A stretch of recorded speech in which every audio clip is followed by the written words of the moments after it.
Hello my dear student, कैसे हैं आप सब। आई होप आप सब अच्छे होंगे। माई सेल्फ जय के क्लासेस में फिर से आपका एक बार स्वागत है। जैसा कि कुछ हम लोग PYQ सॉल्व करेंगे जो UGC net TGT PGT based होंगे, इम्पॉर्टेंट हैं, तो आप एक बार अच्छे से पढ़ लीजिए, समझ लीजिए चीज़ों को। जैसे कि हम लोग 70 क्वेश्चन इधर और 85 क्वेश्चन और हम लोग कवर कर चुके हैं। तो जो भी PYQ क्लास हुई हैं एक बार आप उनको भी देख लीजिए। आज हम 71 से स्टार्ट करेंगे। 71 में क्या है, क्रिटिनिज्म की कमी के कारण होता है। क्रिटिनिज्म में कमी के कारण होता है। क्या होता है क्रिटिनिज्म, पहले हम समझेंगे क्रिटिनिज्म होता क्या है। तो क्रिटिनिज्म को हम लोग, क्रिटिनिज्म क्या होता है, क्रिटिनिज्म की कमी के मतलब क्रिटिनिज्म जो होता है वो किसकी कमी से होता है। तो क्रिटिनिज्म जो होता है, क्रिटिनिज्म होता क्या है, तो क्रिटिनिज्म जो होता है इसको हम लोग क्या कहते हैं, बौनापन भी कहते हैं। क्या कहते हैं, बौनापन भी कहा जाता है, या इसे कहते हैं हाइपोथायराइडिज्म कहते हैं, थायराइडिज्म भी कहते हैं। हाइपोथायराइडिज्म क्यों कहते हैं, क्योंकि क्या होता है कि जो थायराइड ग्लैंड होती है, थायराइड ग्लैंड से क्या निकलता है, थायराइड ग्लैंड से थायरॉक्सिन हार्मोन निकलता है। तो थायराइड जो थायरॉक्सिन हार्मोन है, थायराइड जो क्रिटिनिज्म की कमी कारण होता है, जैसे कि आयोडीन है। समझ लेते हैं पहले इसका आंसर क्या है। आयोडीन, आयोडीन क्या होता है, जो आयोडीन होता है हमारी जो थायराइड ग्लैंड होती है, थायराइड जो ग्लैंड होती है, थायराइड ग्लैंड से क्या निकलता है, थायरॉक्सिन हार्मोन निकलता है। थायरॉक्सिन हार्मोन निकलता है। जब थायरॉक्सिन हार्मोन की कमी हो जाती है तो क्या कहते हैं, जब थायरॉक्सिन हार्मोन की कमी हो जाएगी तो क्या कहेंगे, हाइपोथायराइडिज्म। क्या कहते हैं, हाइपोथायराइडिज्म। अगर इसको हम लोग क्या कहेंगे, इसको हम लोग बौनापन भी कहेंगे, बौनापन भी कहते हैं, क्रिटिनिज्म भी कहते हैं। लेकिन अगर क्या होगा, जब थायरॉक्सिन हार्मोन की कमी हो जाएगी तो हाइपोथायराइडिज्म कहलाएंगे। लेकिन जब अगर क्या होगा, थायरॉक्सिन हार्मोन की अधिकता हो जाएगी तो हाइपरथायराइडिज्म कहलाया जाएगा। कमी हो जाएगी तो मतलब हाइपोथायराइडिज्म। अगर अत्यधिक हो जाएगी, ज़्यादा हो जाएगा थायरॉक्सिन हार्मोन का निकलना, तो हाइपरथायराइडिज्म होता है। इसे बौनापन कहते हैं। बौनापन कहते हैं यदि बच्चों में या प्रेगनेंसी में, या जैसे प्रेगनेंसी वूमेन होती हैं उसमें आयोडीन की कमी हो जाती है तो ये प्रॉब्लम हो जाती है। बच्चा जो होता है वो बौना होता है, क्रिटिनिज्म हो जाता है, बौना हो जाता है। लेकिन अगर कभी कभी क्या होते हैं बच्चों में, मतलब शिशु में जो होते हैं, शिशु अवस्था होती है, उसमें भी अगर आयोडीन की कमी हो जाती है तो भी क्रिटिनिज्म हो जाता है। जैसा कि आपके लिए और इजी पढ़ाई कर दी गई है, सारे ऑप्शन एक एक करके मैंने अलग अलग कर दिए ताकि आपको पढ़ने में आराम से इजी ढंग से आप पढ़ सकें सारे ऑप्शन। जैसे आयरन क्या होता है, आयरन के बारे में, जिंक, सेलेनियम, आयरन से एक क्वेश्चन पूछा जाता है कि जो आयरन होता है, आयरन जो होता है आरबीसी के मतलब ब्लड में तो आयरन रहता ही है। ब्लड में आयरन हम लोगों ने पढ़ा था, हीमोग्लोबिन हम लोगों ने पढ़ा था कि जो हीमोग्लोबिन होता है, जो हीमोग्लोबिन होता है, हीमोग्लोबिन के बारे में हमने पढ़ा था। जो हीमोग्लोबिन होता है, हीमोग्लोबिन, हीम का मतलब क्या होता है, हीम का मतलब होता है आयरन। ग्लोबिन क्या होता है, ग्लोबिन एक प्रकार का प्रोटीन होता है, पढ़ा था हम लोगों ने, एक प्रकार का प्रोटीन होता है। तो आयरन और प्रोटीन मिलकर हीमोग्लोबिन का निर्माण करते हैं। लेकिन अगर ये भी पूछा जाए कि जो आयरन होता है वो हीमोग्लोबिन में कहाँ होता है, तो आरबीसी में होता है, आरबीसी में होता है, आरबीसी के निर्माण में काम करता है आयरन। तभी आरबीसी में होता है, इसीलिए इसको मतलब ऑक्सीजन का परिवहन भी कहा जाता है। एक क्वेश्चन पूछा जाता है, ऑक्सीजन का परिवहन किस मिनरल की वजह से होता है, यानी किस खनिज के कारण होता है। ये भी क्वेश्चन टीजीटी पीजीटी में कई बार पूछा गया है।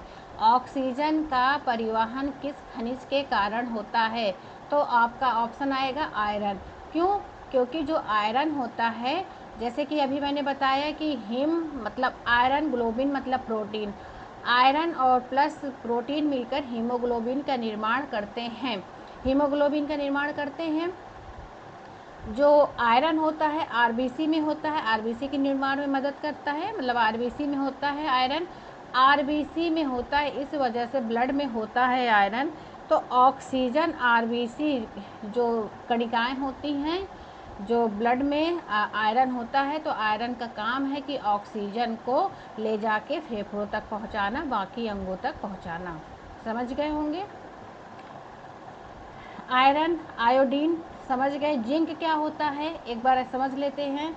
आयरन की कमी एनीमिया भी कहलाती है। अगर आयरन नहीं होगा तो ब्लड नहीं बनेगा, ब्लड नहीं होगा तो एनीमिया हो जाता है। जिंक क्या होता है? जिंक प्रतिरक्षा व ऊतक मरम्मत में सहायक होते हैं। यह मुख्य कारण नहीं होता है, मतलब जिंक मुख्य कारण क्रिटिनिज्म का नहीं है। जिंक क्या करते हैं?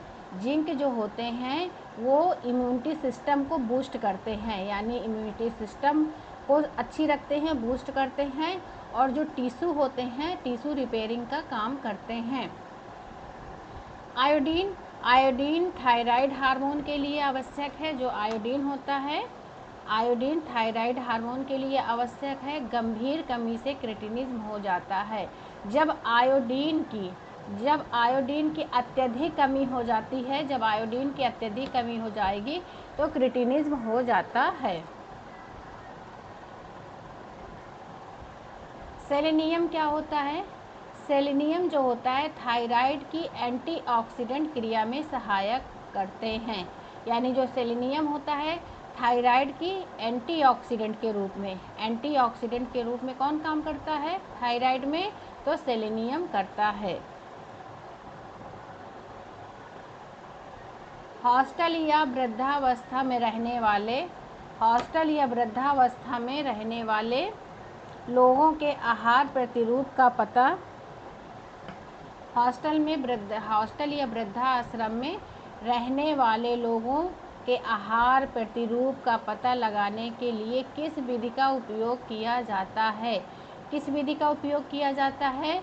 खाद्य सूची विधि है, आहार इतिहास विधि है, dietary history method, food inventory है, खाद्य डायरी है, या 24 घंटे की स्मरण विधि होती है। हॉस्टल या वृद्धाश्रम में लोग रहते हैं, उनके आहार प्रतिरूप का पता लगाने के लिए किस विधि का उपयोग किया जाता है? तो किस विधि का उपयोग करेंगे? खाद्य सूची विधि, फूड इन्वेंटरी मेथड का हम लोग यूज करेंगे। जो लोग हॉस्टल या वृद्धाश्रम में रहते हैं उनके आहार प्रतिरूप का पता लगाने के लिए किस विधि का उपयोग करेंगे? Food inventory. ये होता क्या है? जो खाद्य सूची होती है, खाद्य सूची विधि संस्थान में खरीदा, वितरित, खाया और बचा भोजन दर्ज किया जाता है। इसमें क्या क्या दर्ज किया जाता है, क्या क्या सूची बनाई जाती है कि जो भोजन होते हैं, जो भोजन संस्थान होते हैं जहाँ भोजन बनता है, वहाँ पे खरीदा गया और वितरित किया गया, मतलब भोजन कितना खरीदा, कितना बना, कितना वितरित हुआ, और कितना खाया गया और कितना बचा। ये सारी चीज़ें क्या हैं? ये कहाँ पे ऐड होती हैं?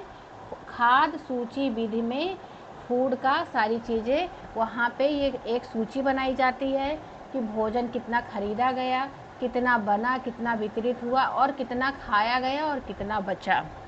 सारी चीज़ें कहाँ पे ये होता है? हॉस्टल और वृद्धाश्रम में रहने वाले लोगों का आहार प्रतिरूप का पता लगाने के लिए किया जाता है। एक सूची बनाई जाती है, सूची में नोट डाउन किया जाता है कि हम लोगों ने इतना आहार खरीदा गया, इतना वितरित हुआ, इतना खाया गया और इतना बचा। समझ गए होंगे फूड इन्वेंटरी क्या होता है। खाद्य डायरी क्या होता है? खाद्य डायरी क्या होता है? व्यक्ति के सेवन का रिकॉर्ड होता है, यानी इसमें व्यक्ति ने फूड कितना खाया उसका रिकॉर्ड होता है। डाइट हिस्ट्री क्या होती है? जो डाइट हिस्ट्री होती है आहार इतिहास व्यक्ति के सामान्य आहार का पता लगाने, आहार का विवरण के लिए होता है। मतलब कि जो फूड डाइटरी होती है, जस्ट अ मिनट, जो फूड डायरी होती है आहार इतिहास व्यक्ति के सामान्य आहार का एक विवरण देता है। 24 घंटे वाला क्या है? 24 घंटे की स्मरण विधि, यानी 24 घंटे की स्मरण विधि एक दिन के सेवन का, एक दिन के मतलब इसमें एक दिन का, यानी 24 घंटे पूरे एक दिन का रिकॉर्ड किया जाता है। एक दिन का फूड का रिकॉर्ड किया जाता है, एक दिन का रिकॉर्ड होता है इसमें।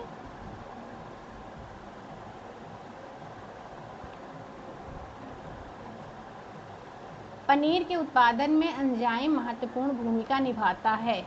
एक क्वेश्चन आता है पनीर बनाने के स्टेप,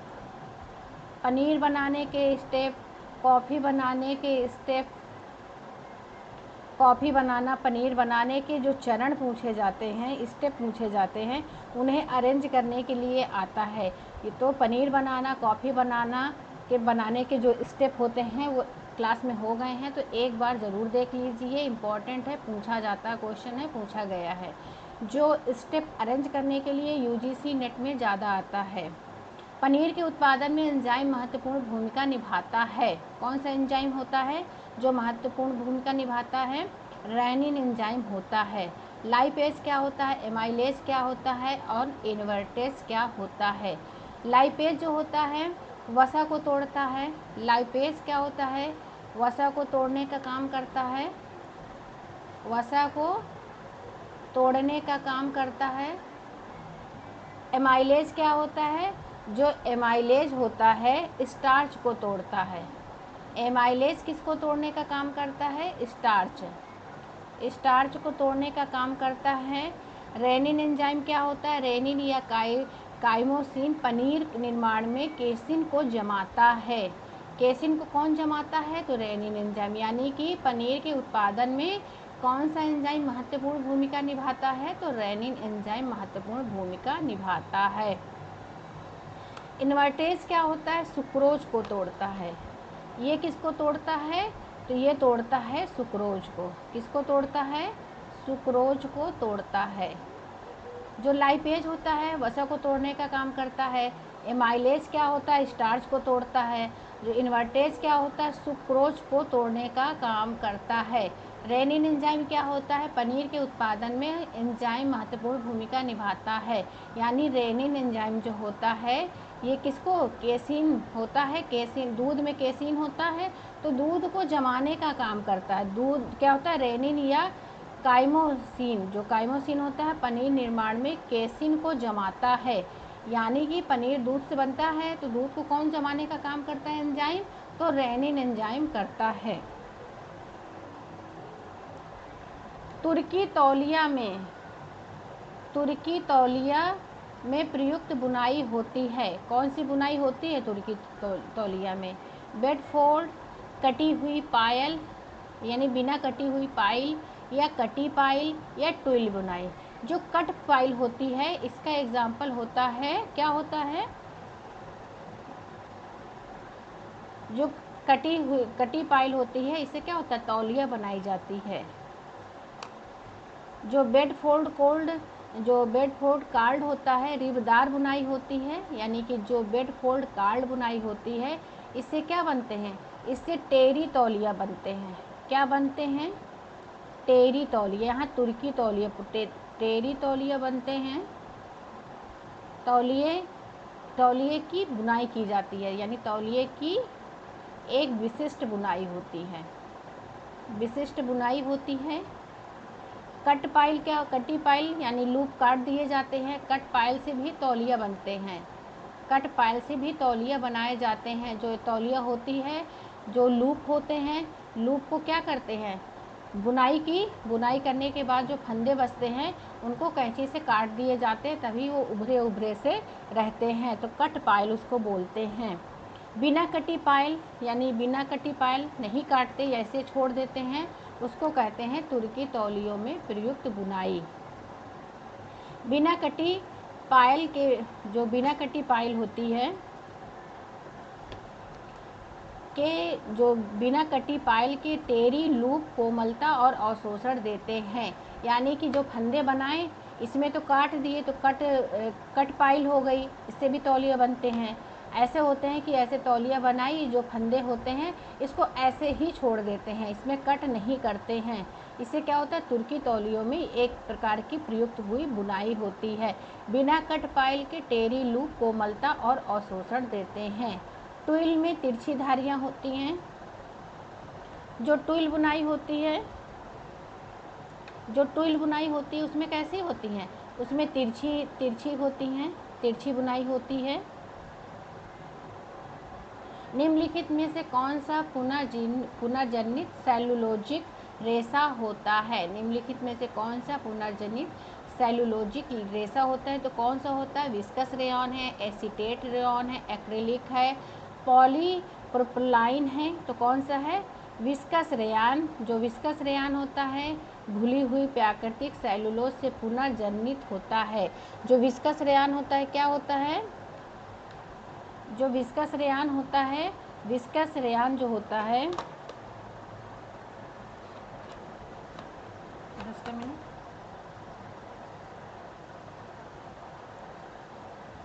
विस्कस रेयॉन क्या होता है? रेयॉन घुली हुई पाइल, जो घुली हुई प्राकृतिक सेलुलोज से पुनर्जनित होता है। एसीटेट रेयॉन क्या होता है? जो एसीटेट रेयॉन होता है, एसीटेट रेयॉन सेलुलोज व्युत्पन्न पुनर्जनित रेशा होता है, यानी एसीटेट जो रेयॉन होता है सेलुलोजिक व्युत्पन्न होता है, पुनर्जनित सेलुलोज नहीं होता है। एक्रिलिक एक सिंथेटिक रेशा होता है। जो एक्रिलिक होता है, ये क्या होता है? एक्रिलिक क्या होता है? एक सिंथेटिक रेशा होता है। क्या होता है? सिंथेटिक रेशा होता है। जो होता है पॉलीप्रोपिलाइन होता है, ये क्या होता है? ये भी एक सिंथेटिक पॉलीमर रेशा होता है। लंबे प्लेट्स और चमकदार रूप वाली बुनाई कौन सी होती है? लंबी प्लेट्स और चमकदार वाली बुनाई कौन सी होती है? ट्विल बुनाई में अभी हमने ट्विल बुनाई जब पढ़ा तो बोला तिरछी बुनाइयाँ होती हैं, इसे ट्विल बुनाई कहते हैं। सादी और सरल, जो सादी बुनाई होती है इसमें सादी बुनाई होती है, इसमें जो सादी बुनाई होती है इसमें चमक नहीं होती है। जो सादी बुनाई में चमक नहीं होती है, सादी बुनाई में सरल ऊपर नीचे संरचना होती है, मतलब सीधी सिंपल सी होती है सरल बुनाई, चमक नहीं होती है। और जो मॉक लेनो यानी होता है खुला, इसे खुला भी बोलते हैं। जो मॉक लेनो होता है इसे खुला बोलते हैं। लेनो जैसा प्रभाव होता है, ये सॉफ्ट होता है। सैटिन, जो सैटिन होता है, सैटिन के लंबे सतही प्लोट चिकना होता है और चमकीला होता है, यानी कि जो सैटिन बुनाई होती है इसके जो प्लोट्स होते हैं वो क्या होते हैं? प्लोट्स और चमकदार रूपी वाली बुनाई होती है। प्लोट्स चिकना होता है और चमकीला रूप प्रदान करता है सैटिन बुनाई। सैटिन का कपड़ा होता है, आप ऐसे एग्जाम्पल समझ सकते हैं। कपड़ा वस्त्रों के लिए एक प्रभावी पर्यावरण अनुकूल ब्लीच होता है। कपड़ा जो होता है वस्त्रों के लिए एक प्रभावी पर्यावरण अनुकूल ब्लीच होता है। इन्वायरमेंटल ब्लीच कौन सा होता है? जैसे कि सोडियम परबोरोरेट क्या होता है? सोडियम परबोरेट ऑक्सीकरण ब्लीच होता है। ये क्या होता है? ऑक्सीकरण ऑक्सीकारक ब्लीच होता है, ऑक्सीकारक ब्लीच होता है।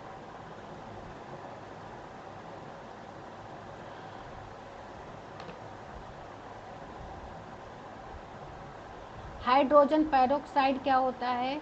जो हाइड्रोजन पेरोक्साइड होता है पानी और ऑक्सीजन में टूटता है, इसलिए हानिकारक अवशेष कम छोड़ता है। ये किसमें? पानी में क्या होता है? पेरोक्साइड पानी और ऑक्सीजन में टूटता है, पानी और ऑक्सीजन में टूटता है, इसलिए हानिकारक अवशेष कम छोड़ता है। सोडियम हाइपोक्लोराइड क्या होता है? सोडियम हाइपोक्लोराइड होता है एक हानिकारक होता है, हानिकारक क्लोरीन होता है जो अवशेष बना रहता है। इसमें हानिकारक क्लोरीन होता है जो कि अवशेष बने रहते हैं। क्लोरीन ब्लीच क्या होता है? ब्लीच कम पर्यावरण अनुकूल होते हैं, ये इन्वायरमेंटल नहीं होते हैं। कौन सा होता है? तो हाइड्रोजन पेरोक्साइड होते हैं, ये पानी और ऑक्सीजन में घुलनशील होते हैं, इसलिए ये पर्यावरण हितैषी होते हैं। रेसे के चरण पर वस्त्रों की रंगाई कहलाती है। जो रेसे होते हैं, रेसे के किस चरण पर, यानी कि रेसे जब हम लोग पढ़ेंगे टेक्सटाइल, जो रेसा होता है यानी रेसे से, टेक्सटाइल में क्या अध्ययन किया जाता है? पूरा रेसे से, यानी कि रेसा निर्माण से लेकर कपड़ा वस्त्र यानी वस्त्र बुनने, कपड़े निर्माण तक का अध्ययन किया जाता है।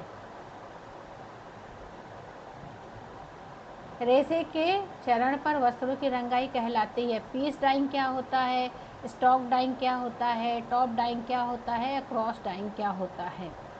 तो जो रेसों के चरण पर, यानी कि जब रेसे बनाते हैं उसी पर जब रंगाई की जाती है तो क्या कहलाती है? स्टॉक डाइंग कहलाती है। स्टॉक डाइंग कताई से पहले रेसों को रंगती है, यानी कि जब कताई नहीं होती, रेसे का निर्माण होता है, तब उसको रंगना क्या कहलाता है? स्टॉक डाइंग कहलाता है। पीस डाइंग क्या होता है? पीस डाइंग में तैयार कपड़े को, यानी कि जो पीस डाइंग होती है तैयार कपड़े को रंगती है, तैयार कपड़े को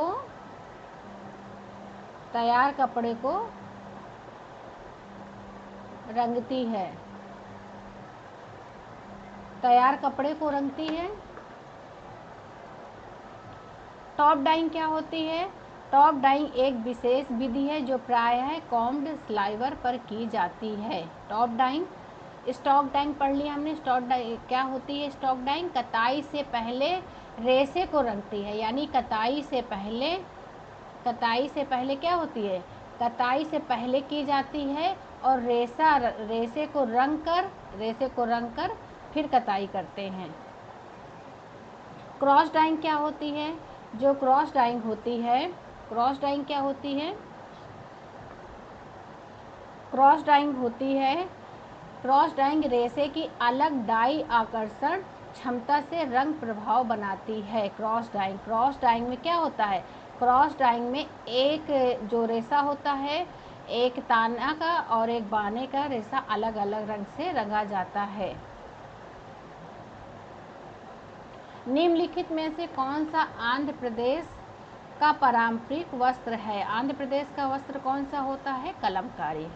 कौन सा होता है? कलमकारी। बंगरू क्या होता है? जो बंगरू होता है राजस्थान का है। बंगरू जो होता है राजस्थान की है। ये राजस्थान का क्या होता है? ये ब्लॉक पेंटिंग है। क्या होती है ये ब्लॉक प्रिंटिंग होती है। क्या होती है? ये ब्लॉक प्रिंटिंग है। जो राजस्थान का बंगरू राजस्थान का है और एक ब्लॉक पेंटिंग होता है। बाग क्या होता है? जो बाग होता है ये क्या होता है? बाग जो होता है मध्य प्रदेश से जुड़ी पारंपरिक ब्लॉक, ये भी ब्लॉक पेंटिंग है, लेकिन ये कहाँ का है, ये मध्य प्रदेश का है। ये कहाँ का है, ये मध्य प्रदेश का है, मध्य प्रदेश का है, याद रख लीजिए। इसीलिए सारी चीज़ें एक एक करके लिख दी गई हैं ताकि आप और इजी तरीके से पढ़ाई कर सकते हैं। ब्लॉक पेंटिंग क्या होती है, ब्लॉक पेंटिंग मतलब बगरू जो है, ये सारी ब्लॉक पेंटिंग है, बगरू है, बाग है, ये क्या है, बगरू बाग ब्लॉक पेंटिंग है। जो बगरू है राजस्थान का है और जो बाग है वो मध्य प्रदेश का होता है। काथा क्या होती है, बंगाल की कढ़ाई होती है। जो काथा होती है, काथा क्या होती है, जो काथा होती है बंगाल की होती है, बंगाल की होती है। काथा बंगाल की रजाई टाका परंपरा है, यानी कि काथा से क्या बनाए जाते हैं, काथा से रजाई बनाई जाती हैं, रजाई बनाई जाती हैं, वस्त्र भी बनाए जाते हैं। रजाई टांका परंपरा है। कलमकारी आंध्र प्रदेश की है, जो कलमकारी है वो कहाँ की है, आंध्र प्रदेश की। पारंपरिक वस्त्र बनाए जाते हैं। इसमें क्या होता है, प्रदेश की जो कलमकारी आंध्र प्रदेश का क्या होता है, यानी कि जैसे हाथ चित्रित, मतलब हाथों द्वारा चित्र बनाया जाता है और ब्लॉक प्रिंटेड वस्त्र बनाए जाते हैं।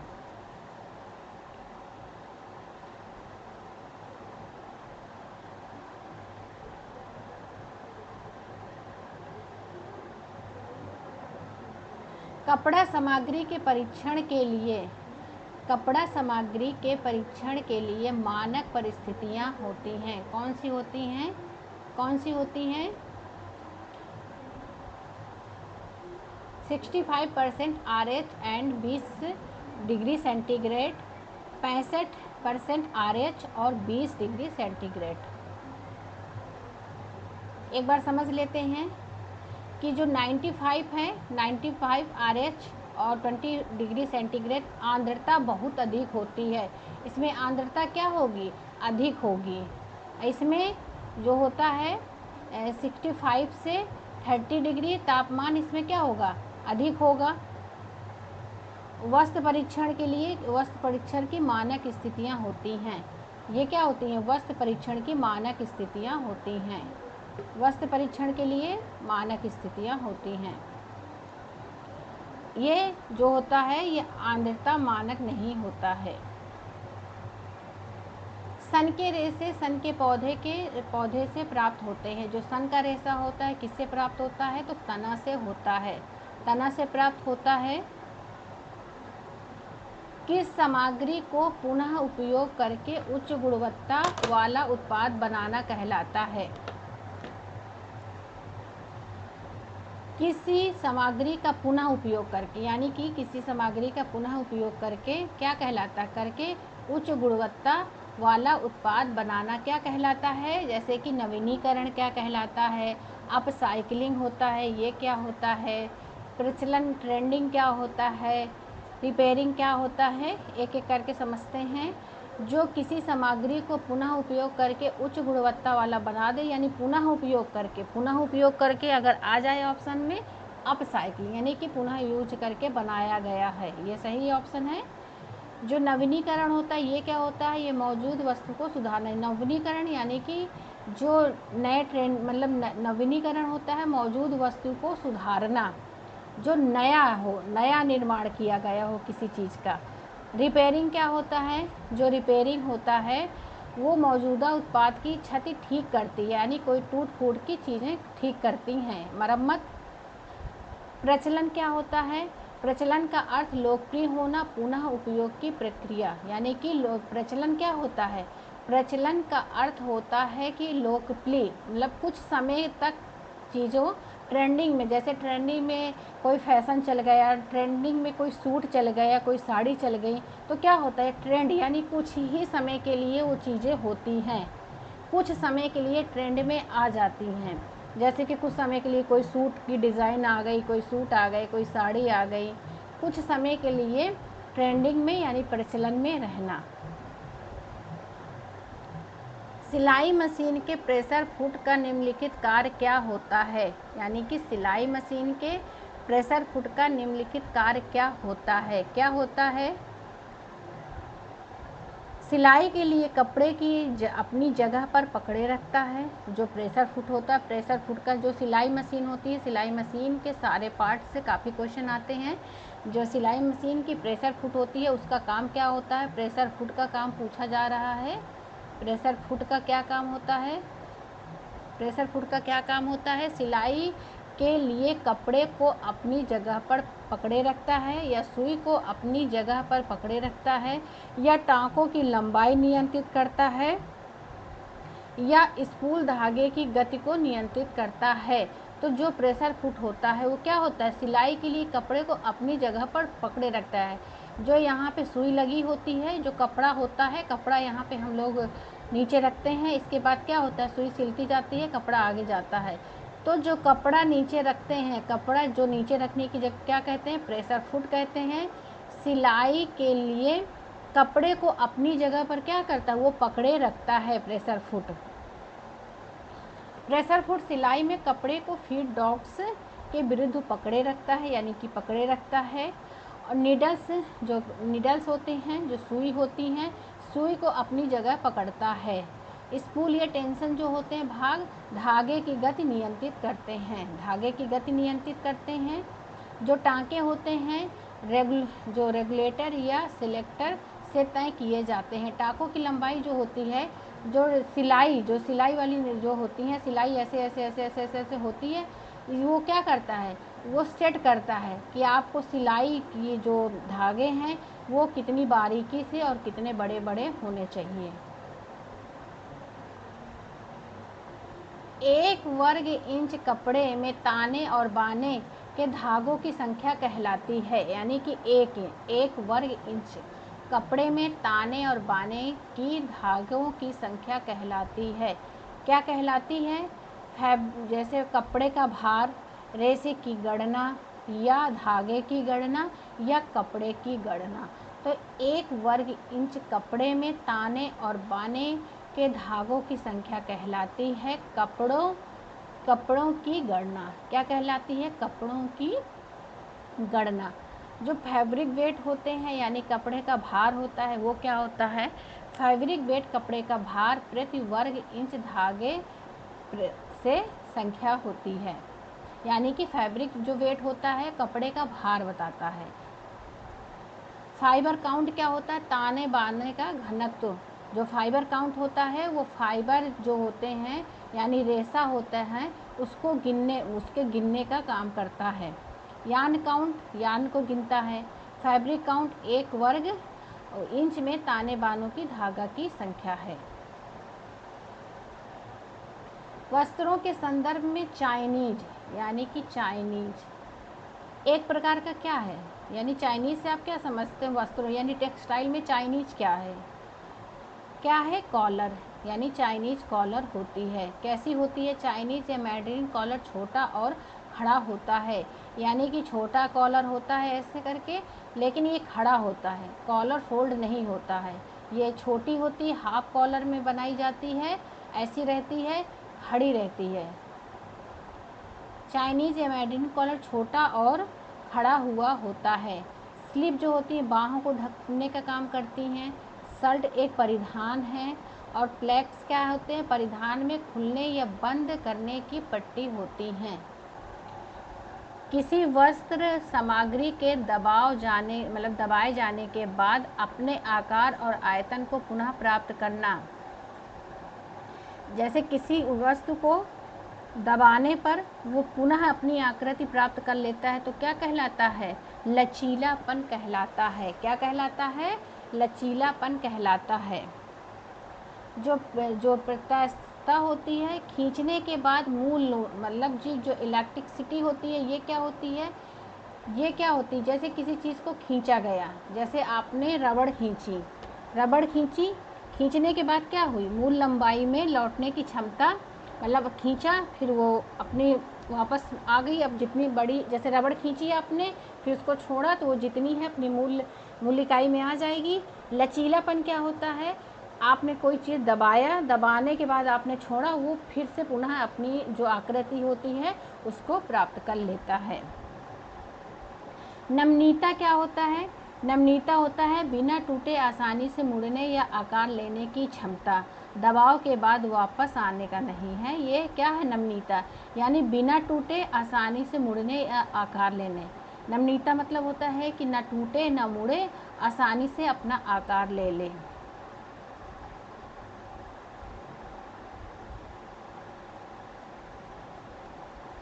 कपड़े से तेली गंदगी और दागों को घोलने के लिए ड्राई क्लीनिंग का उपयोग किया जाता है। कपड़े से जो कपड़े में तेल के गंदगी मतलब तेल के जो दाग होते हैं घोलने के लिए कौन सी ड्राई क्लीनिंग का उपयोग किया जाता है? कौन सी किया जाता है? तो कार्बनिक विलायक किया जाता है। कार्बनिक विलायक क्या होता है? ये ड्राई क्लीनिंग पर पानी के स्थान पर कार्बनिक विलायकों का उपयोग किया जाता है। यानी कि कपड़ों पर तेल या गंदे दाग लग गए हैं तो पानी की जगह कार्बनिक विलायक का यूज किया जाता है, जो कपड़ों से तेली गंदगी और दागों को घोलकर हटाती है। पेट्रोलियम आधारित विलायक और अन्य स्वीकृत रासायनिक विलायक इसके समान उदाहरण हैं। जैसे कि कपड़े में तेल के या गंदे दाग लग गए हैं तो उसको पानी में न धो के कार्बनिक विलायक होते हैं।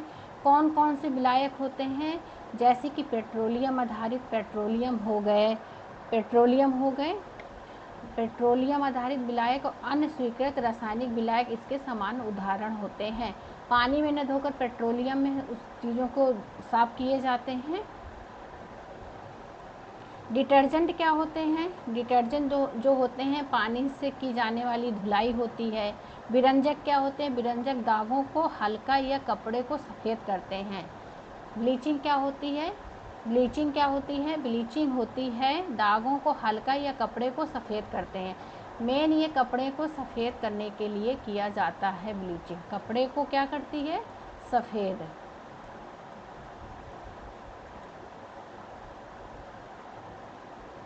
साबुन क्या होता है? ये पानी से तेली गंदगी को हटाने का काम करता है। ये सब साबुन क्या होता है? पानी के साथ प्रयुक्त होने वाली साबुन, जैसे आप रेगुलर बेस पे साबुन का यूज करते हैं।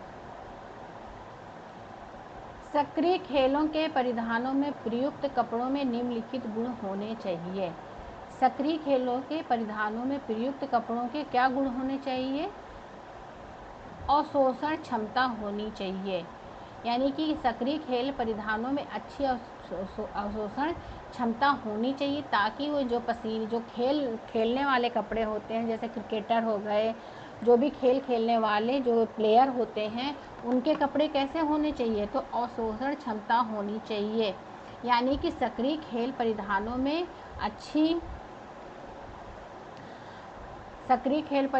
अच्छी अवशोषण क्षमता होनी चाहिए, ताकि वो पसीने को सोख सकें और शारीरिक गतिविधियों के दौरान पहनने वाले को आरामदायक बना सकें।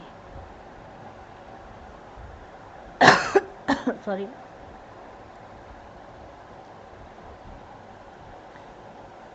लेग ओ मटन किसका प्रकार है? लेग ओ मटन कई बार पूछा गया, इम्पॉर्टेंट है ये, कई बार पूछा गया है क्वेश्चन। लेग ओ मटन क्या होता है? जो लेग ओ मटन होता, आस्तीन ऊपरी भुजा के पास बहुत घेरदार और फूली हुई होती है तथा कलाई की ओर सक्रिय हुई होती है। इसलिए इसका आकार मटन की टांग जैसा दिखाई देता है। ये क्या होता है? ये एक स्लीव होती है, आस्तीन होती है। ये क्या होती है? जो बाँह होती है, इस पे क्या होता है? इस पे एक घेर टाइप बना होता है। कैसे बना होता है?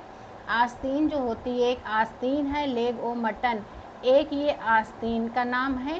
कैसी होती है ये आस्तीन ऊपरी भुजा के पास घेरदार और बहुत फूली हुई होती है। मतलब यहाँ पे बहुत फूली हुई और बहुत घेरदार होती है, तथा कलाई ऐसे यहाँ पे घेरदार होगी और जैसे जैसे इधर जाती जाएगी तो क्या होगी? सक्रिय होती जाती है, कलाई की ओर सक्रिय होती जाती है, इसलिए इसका आकार मटन की टांग जैसा दिखाई देता है।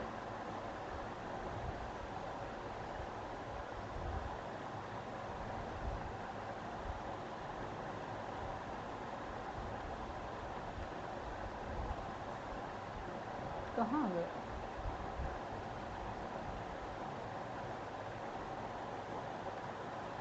ऊर्जा प्रबंधन के संदर्भ में ऊर्जा ऑडिट का क्या उद्देश्य होता है? ऊर्जा ऑडिट का क्या उद्देश्य होता है? क्या होता है ये? ऊर्जा के उपयोग का आकलन और विश्लेषण करना, यानी ऊर्जा के उपयोग का आकलन और विश्लेषण करना। ऊर्जा की खपत बढ़ाना, ऊर्जा कुशल तकनीकों की पहचान करना, असाधारणीय ऊर्जा स्रोतों को बढ़ावा देना। यानी ऊर्जा प्रबंधन जो होता है, जैसे हमने एनर्जी पढ़ा था, एनर्जी ऊर्जा प्रबंधन के संदर्भ में ऊर्जा ऑडिट का उद्देश्य क्या होता है? ऊर्जा के उपयोग का आकलन और विश्लेषण करना। ऊर्जा की खपत बढ़ाना क्या होता है? जो ऊर्जा की खपत बढ़ाना, ऊर्जा प्रबंधन का उद्देश्य अनावश्यक खपत को नियंत्रित और कम करता है। ऊर्जा कुशल तकनीकों की पहचान करना, ऊर्जा कुशल तकनीकों की पहचान करना, ये क्या होता है? ऊर्जा कुशल तकनीकों की पहचान करना, यह एक ऑडिट का उपयोग परिणाम हो सकता है।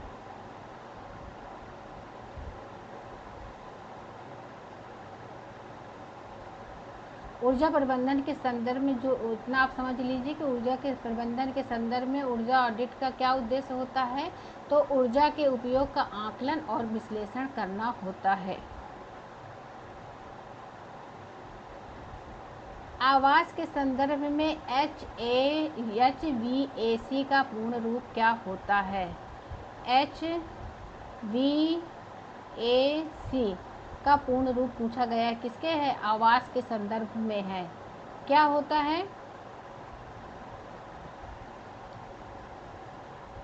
उच्च वोल्टेज प्रत्यावर्ती धारा या हाइड्रोलिक वाल्व असेंबली नियंत्रण या उच्च आयतन वस्तु निर्माण, या क्या होता है? इसका होता है heating, ventilation and air condition.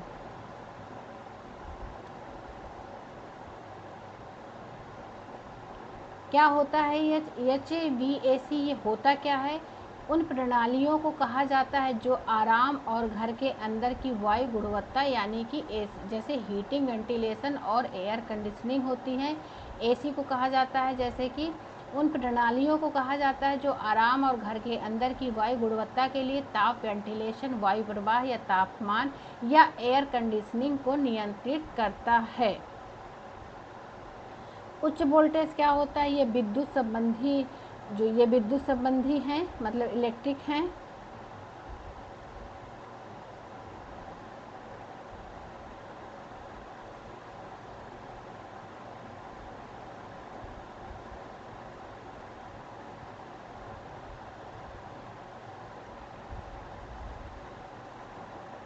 कार्यस्थल के कार्यात्मक डिजाइन में निम्नलिखित में से किस कारक पर सामान्यतः विचार नहीं किया जाता है? यानी कि कार्यस्थल में जो कार्यात्मक डिजाइन में निम्नलिखित में से किस कारक पर सामान्यतः विचार नहीं किया जाता है? तो रंग योजना पर। एर्गोनॉमिक्स, कार्य प्रवाह अनुकूल स्थान का उपयोग। एर्गोनॉमिक्स क्या होता है? इससे भी क्वेश्चन पूछा जाता है। एर्गोनॉमिक्स से आप क्या समझते हैं? तो एर्गोनॉमिक्स कार्यस्थल के कार्यात्मक डिजाइन का मुख्य भाग होता है। क्या होता है? कार्यस्थल के कार्यात्मक जो होते हैं, जहाँ कार्य करने का स्थल होता है, कार्यात्मक डिजाइन का मुख्य भाग है, क्योंकि यह उपयोगकर्ता के आराम, सुरक्षा और दक्षता के अनुसार व्यवस्था की जाती है।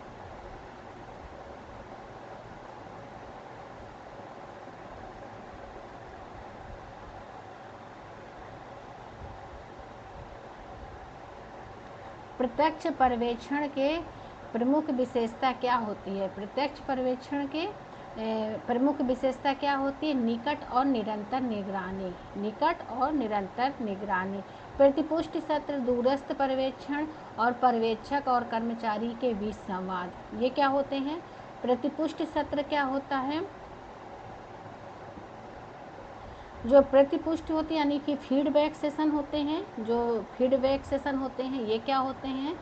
ये होते हैं सत्य पर्यवेक्षण के अंतर्गत हो सकते हैं, लेकिन वे समय समय पर होने वाली गतिविधियां प्रत्यक्ष पर्यवेक्षण की परिभाषित विशेषता नहीं होती है। फीडबैक क्या होगा? वो क्या होता है? ये सत्र पर्यवेक्षण के अंतर्गत, यानी कि ये सेशन में स्टार्ट हो सकता है या लास्ट, मतलब लास्ट में होता है। जो फीडबैक लिया जाता है वो लास्ट में होता है। लेकिन प्रत्यक्ष जो होता है पर्यवेक्षण की विशेषता कौन सी होती है? निकट और निरंतर निगरानी। निकट और निरंतर निगरानी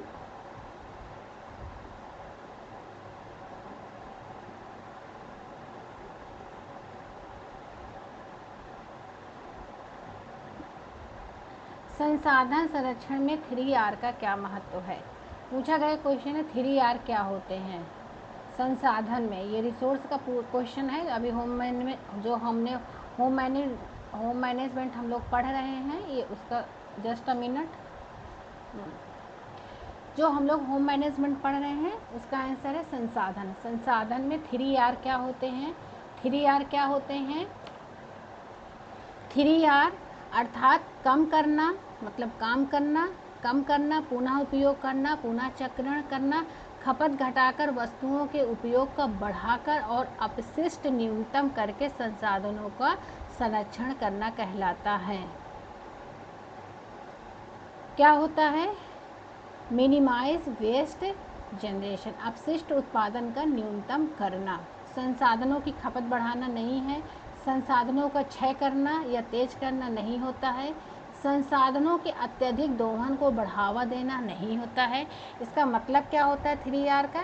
3R अर्थात कम करना, यानी कि कम करना संसाधनों का, और पुनः उपयोग करना और पुनः चक्रण करना, खपत घटाकर वस्तुओं के उपयोग को बढ़ाना, अपशिष्ट को न्यूनतम करके संसाधनों का संरक्षण करना। 3R नए संसाधनों के उपयोग को कम करने के लिए होते हैं, खपत बढ़ाने के लिए नहीं होते हैं।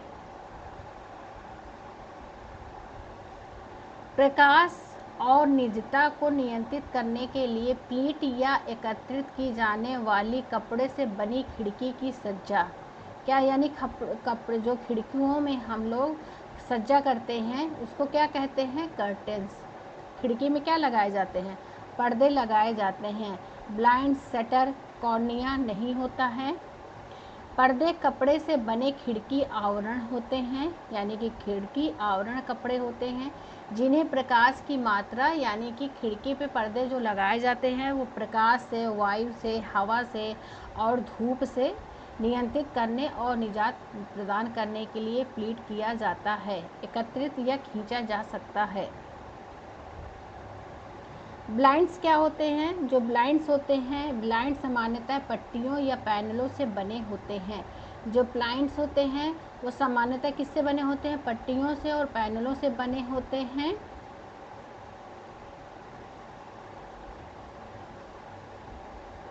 शटर क्या होते हैं? शटर जो होते हैं खिड़की पर लगाए जाते हैं। खिड़की पर लगाए जाने वाले कठोर पैनल होते हैं जो शटर होते हैं। सामान्यतः कपड़े की तरह प्लेट या एकत्रित नहीं किए जाते हैं। माने ये जो शटर होते हैं खिड़की पर कठोर पैनल होते हैं। जो शटर होते हैं कठोर पैनल होते हैं।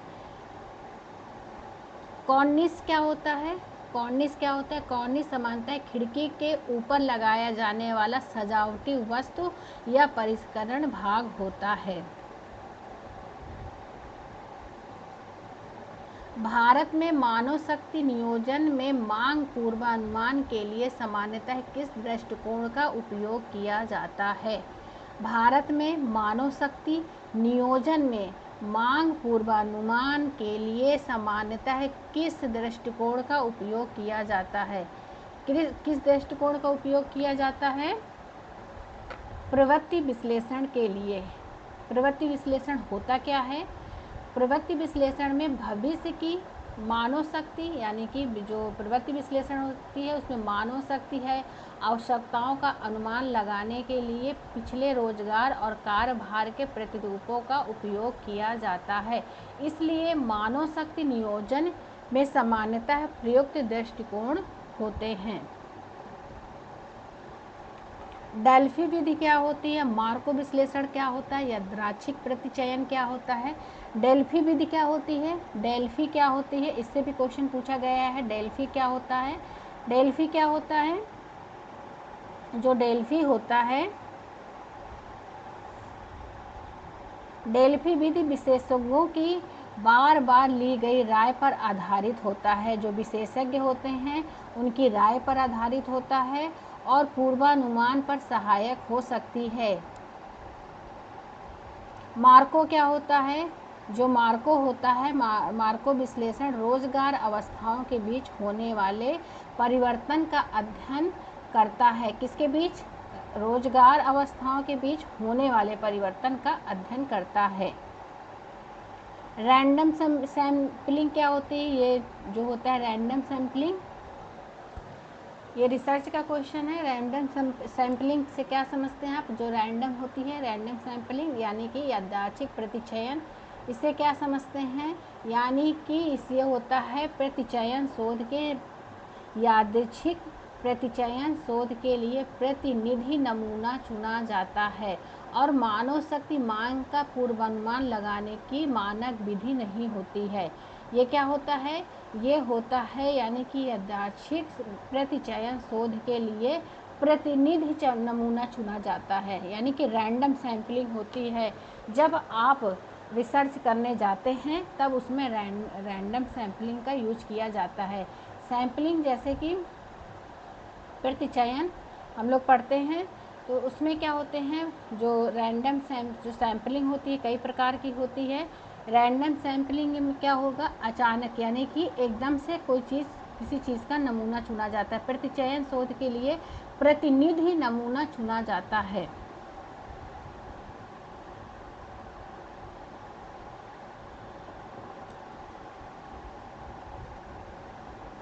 आई होप आज के क्वेश्चन हम लोगों के कंप्लीट हो गए हैं। आज के हम लोगों को क्वेश्चन जो होते हैं वो कंप्लीट हो जाते हैं। कल हम फिर मिलेंगे नए क्वेश्चन के साथ, नए PYQ के साथ। जैसे कि हम लोगों ने अभी लास्ट में TGT PGT का जो एग्ज़ाम हुआ था उसका PYQ सॉल्व किया था। जो प्रीवियस ईयर पेपर है उसको सॉल्व कर चुके हैं। एक बार आप उसको देख लीजिए, चीज़ों को समझ लीजिए। जितने भी PYQ कराए जा रहे हैं चारों ऑप्शन इसीलिए मेंशन कर दिए गए हैं ताकि आपको पढ़ने में रिवीजन करते समय कोई भी प्रॉब्लम ना हो।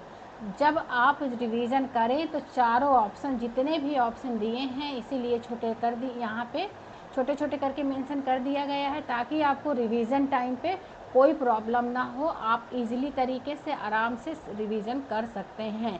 अगर कोई चीज़ नहीं समझ में आती है तो उसको नोट डाउन करते चलिए, नोट डाउन करिए और वीडियो को देखते हुए, चीज़ों को लिखते हुए, समझते हुए चलिए। इसके बाद भी अगर कोई प्रॉब्लम होती है तो एक बार आप पूछ सकते हैं। आई होप आज की चीज़ें आपको समझ में आ गई होंगी।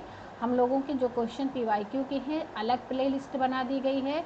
होम मैनेजमेंट की जो प्ले लिस्ट है अलग है, न्यूट्रिशन साइंस की अलग है, सिलेबस की अलग है क्योंकि सिलेबस में TGT PGT का अलग, TGT का अलग सिलेबस है, PGT का अलग है, और जो UGC नेट JRF का जो सिलेबस है वो अलग है। तो आई होप आप एक बार प्लेलिस्ट चेक कर लीजिए, सारी चीज़ें देख लीजिए, समझ लीजिए और अपनी लर्निंग को और अच्छे से अच्छा बेहतर बनाइए। कोशिश करिए और अच्छी लर्निंग करें और अच्छा बेहतर से बेहतर प्रयास करें। अपनी कोशिश करिए चीज़ों को समझने में। आई होप आज की क्लास आपको अच्छी लगी होगी, चीज़ें समझ में आई होंगी। कल फिर मिलेंगे कुछ PYQ के साथ और कुछ अपनी क्लास के साथ। जो होम मैनेजमेंट हम लोग का चल रहा है, जैसे कि हम लोगों ने होम मैनेजमेंट में एनर्जी मैनेजमेंट और टाइम मैनेजमेंट पढ़ लिया है। जो होम मैनेजमेंट के स्टेप होते हैं 5, कंट्रोलिंग क्या होता है, ऑर्गेनाइजेशन क्या होता है, क्रियान्वयन क्या होता है, मूल्यांकन क्या होता है, मूल्यांकन सबसे बेस्ट मूल्यांकन कौन सा होता है, ये सारी चीज़ें, और जो उत्प्रेरक तत्व होते हैं वो कौन कौन से होते हैं, ये चीज़ें हम लोगों की कवर हो गई हैं। जो पेपर में पूछे गए हैं टर्म्स उनका भी यूज़ किया गया है, तो आप एक बार देख लीजिए। पीक लोड क्या होता है, रेस्ट पीरियड क्या होता है, डेबेटलिंग क्या होता है, कुंठा जनित थकान किसको कहते हैं, ये सारी चीज़ें आप एक बार क्लास से जुड़ जाइए, चीज़ों को देख लीजिए, समझ लीजिए और चीज़ों को पढ़ लीजिए। एक बार रिवाइज ज़रूर करिए। आई होप आज की चीज़ें आपको समझ में आ गई होंगी। कल फिर हम मिलेंगे एक नई क्लास के साथ, एक नए टॉपिक के साथ। तब तक के लिए क्लास अगर अच्छी लगी है तो लाइक करें, शेयर करें, सब्सक्राइब करें। कल फिर मिलते हैं, तब तक के लिए बाय, टेक केयर।